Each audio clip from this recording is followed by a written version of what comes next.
ओम शांति। आज 30 सितंबर 2024 की बाबा की साकार मुरली है। मुरली के महावाक्य हैं, मीठे बच्चे अपनी बैटरी चार्ज करने का ख्याल करो, अपना टाइम परिचिंतन में वेस्ट मत करो, अपनी घोड़ तो नशा चढ़े। प्रश्न है, ज्ञान 1 सेकंड का होते हुए भी बाप को इतना डिटेल में समझाने व इतना समय देने की आवश्यकता क्यों? उत्तर है, क्योंकि ज्ञान देने के बाद बच्चों में सुधार हुआ है या नहीं, यह बाप भी देखते हैं और फिर सुधारने के लिए ज्ञान देते ही रहते हैं। सारे बीज और झाड़ का ज्ञान देते हैं, जिस कारण उन्हें ज्ञान सागर कहा जाता। अगर 1 सेकंड का मंत्र देकर चले जाए तो ज्ञान सागर का टाइटल भी न मिले। ओम शांति। रूहानी बाप बेट रूहानी बच्चों को समझाते हैं, भक्ति मार्ग में परमपिता परमात्मा शिव को ही यहाँ ही पूछते हैं। बल बुद्धि में है कि यह होकर गए हैं। जहाँ पर लिंग देखते हैं तो उनकी पूजा करते हैं, यह तो समझते हैं शिव परम धाम में रहने वाला है, होकर गए हैं, इसलिए उनका यादगार बनाकर पूछते हैं। जिस समय याद किया जाता है तो बुद्धि में ज़रूर आता है कि निराकार हैं, जो परमधाम में रहने वाला है। उनको शिव कहे पूछते हैं, मंदिर में जाकर माथा टेकते हैं, उन पर दूध फल जल आदि चढ़ाते हैं, परंतु वह तो जड़ हैं, जड़ की भक्ति ही करते हैं। अभी तुम जानते हो वह है चैतन्य, उनका निवास स्थान परमधाम है। वह लोग जब पूजा करते हैं तो बुद्धि में रहता है कि परमधाम निवासी हैं, होकर गए हैं। तब यह चित्र बनाए गए हैं जिसकी पूजा की जाती है। वह चित्र कोई शिव नहीं है, उनकी प्रतिमा है। वैसे ही देवताओं को भी पूछते हैं, जड़ चित्र है, चैतन्य नहीं है। परंतु वह चैतन्य जो थे वह कहाँ गए यह नहीं समझते। ज़रूर पुनर्जन्म ले नीचे आए होंगे। अभी तुम बच्चों को ज्ञान मिल रहा है, समझते हो जो भी पूज्य देवता थे वह पुनर्जन्म लेते आए हैं। आत्मा वही है, आत्मा का नाम नहीं बदलता, बाकी शरीर का नाम बदलता है। वह आत्मा कोई न कोई शरीर में है, पुनर्जन्म तो लेना ही है। तुम पूछते हो उनको जो पहले शरीर वाले थे, यानी सतयुगी लक्ष्मी नारायण को पूछते हो। इस समय तुम्हारा ख्याल चलता है, जो नॉलेज बाप देते हैं तुम समझते हो। जिस चित्र की पूजा करते हैं वह पहले नंबर वाला है। यह लक्ष्मी नारायण चैतन्य थे, यहाँ ही भारत में थे, अभी नहीं है। मनुष्य यह नहीं समझते कि वह पुनर्जन्म लेते लेते भिन्न नाम रूप लेते 84 जन्मों का पाठ बजाते रहते हैं। यह किसके ख्याल में भी नहीं आता। सतयुग में थे तो ज़रूर, परंतु अब नहीं है। यह भी किसको समझ नहीं आती। अभी तुम जानते हो ड्रामा के प्लान अनुसार फिर चैतन्य में आएंगे ज़रूर।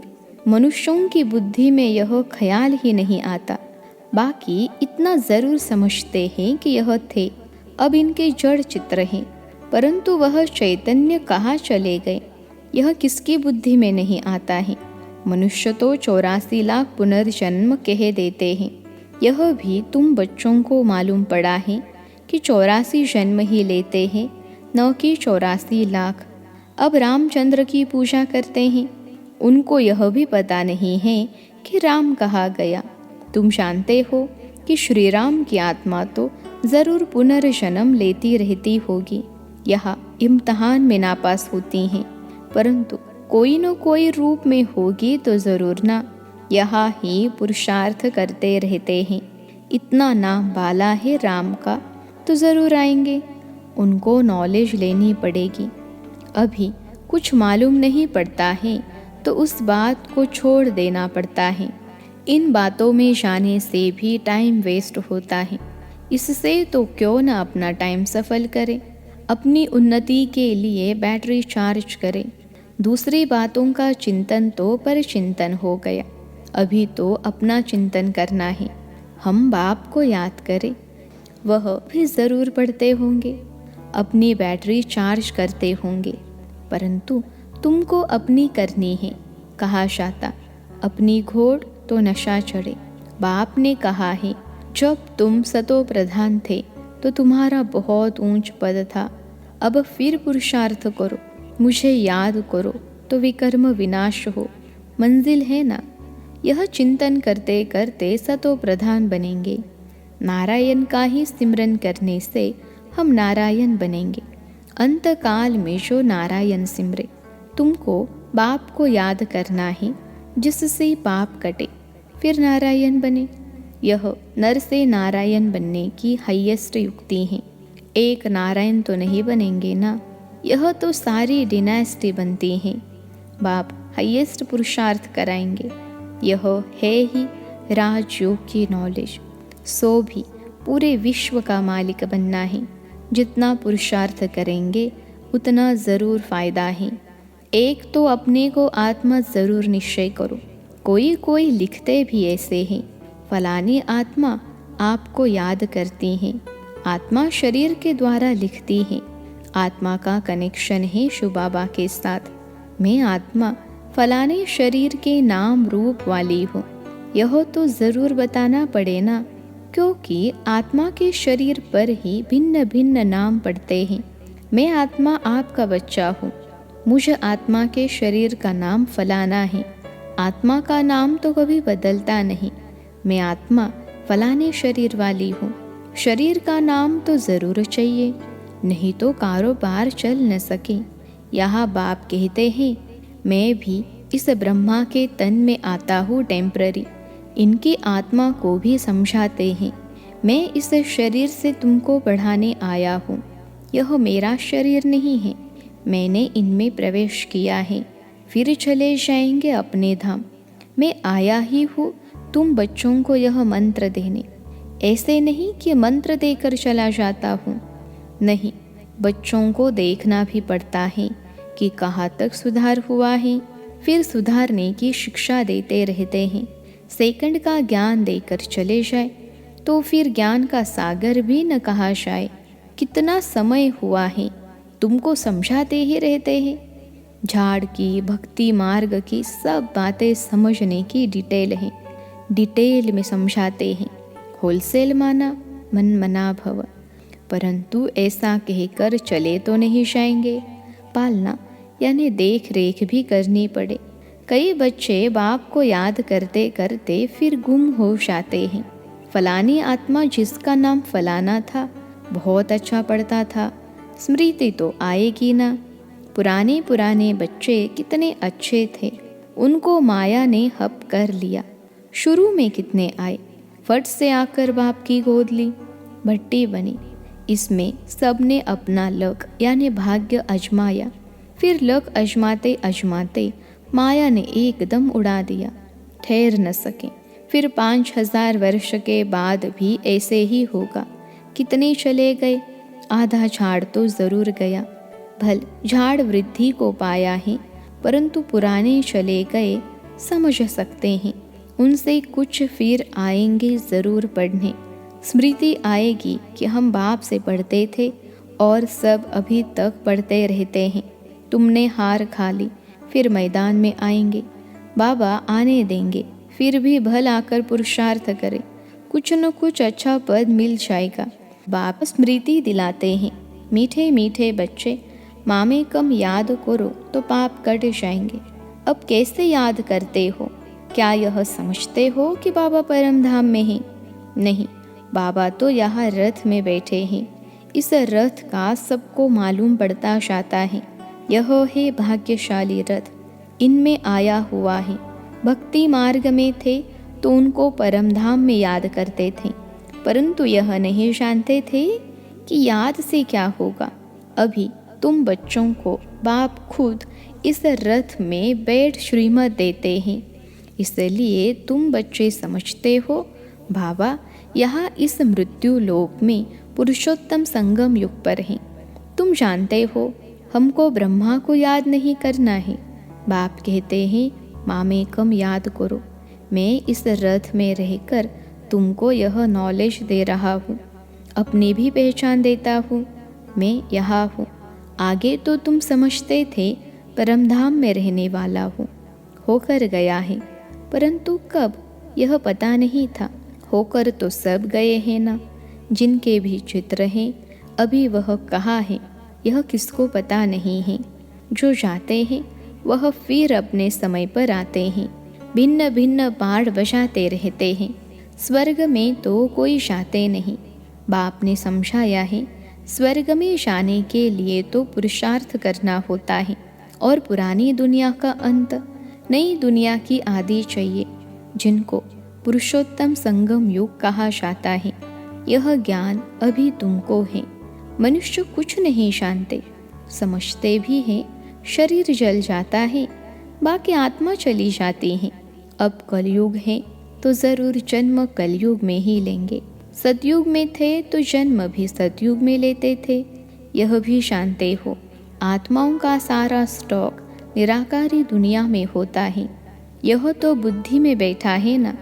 फिर वहाँ से आते हैं, यहाँ शरीर धारण कर जीव आत्मा बन जाते हैं। सबको यहाँ आकर जीव आत्मा बनना है, फिर नंबर वार वापिस जाना है।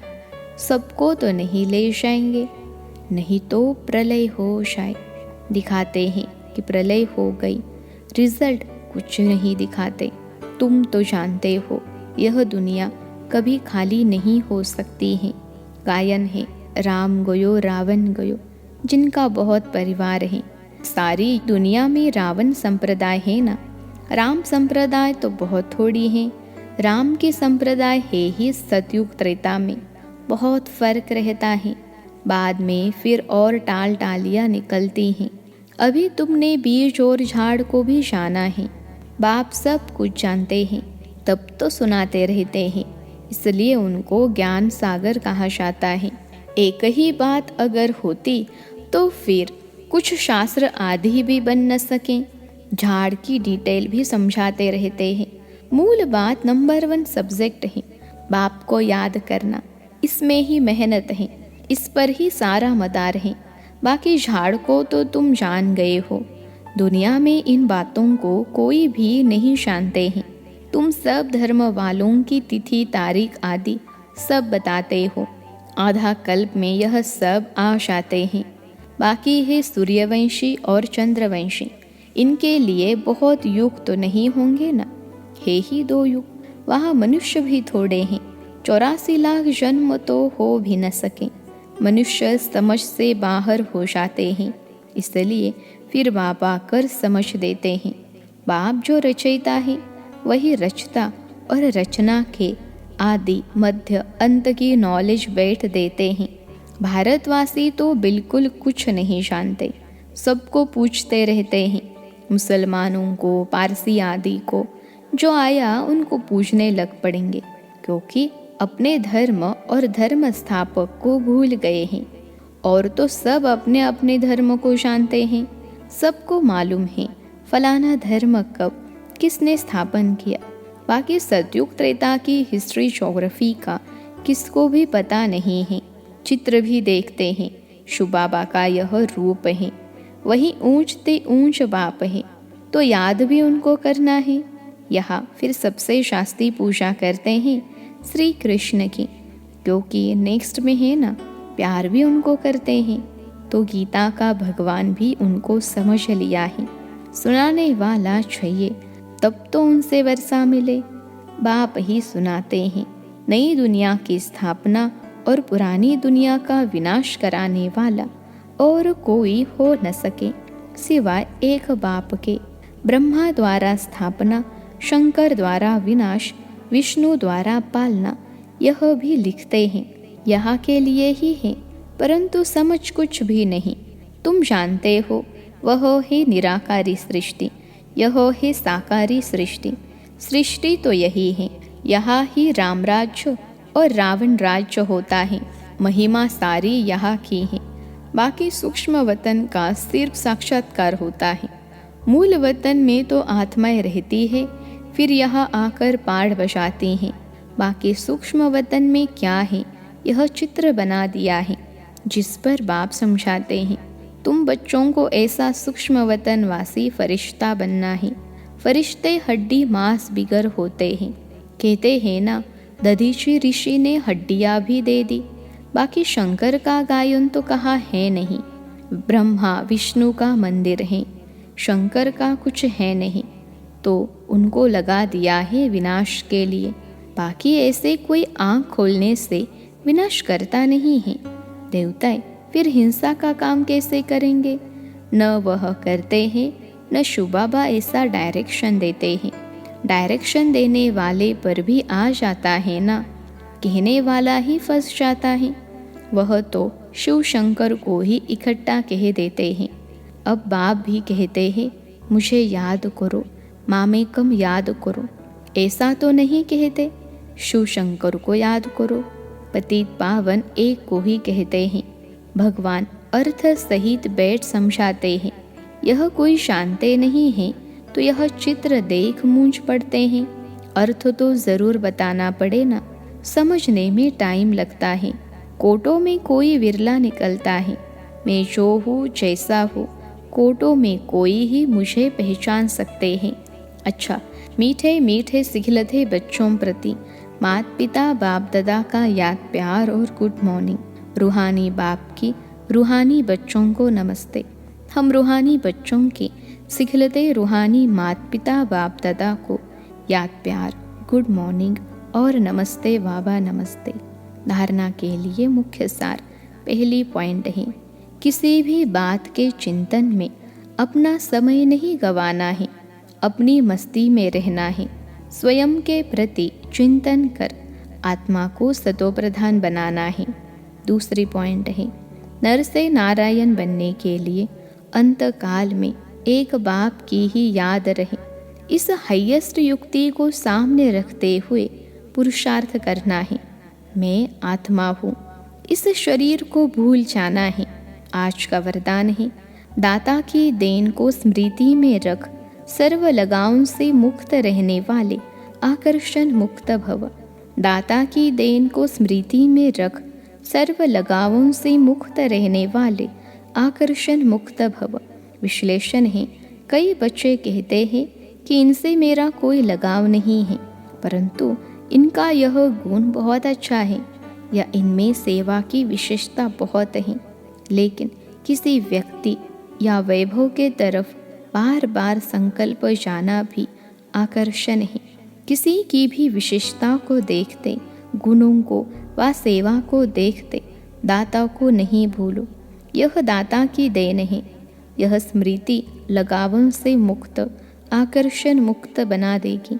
किसी पर भी प्रभावित नहीं होंगे। आज का स्लोगन है, ऐसे रूहानी सोशल वर्कर बनो जो भटकती हुई आत्मा को ठिकाना दे दो, भगवान से मिला दो। ऐसे रूहानी सोशल वर्कर बनो जो भटकती हुई आत्मा को ठिकाना दे दो, भगवान से मिला दो। अच्छा, ओम शांति।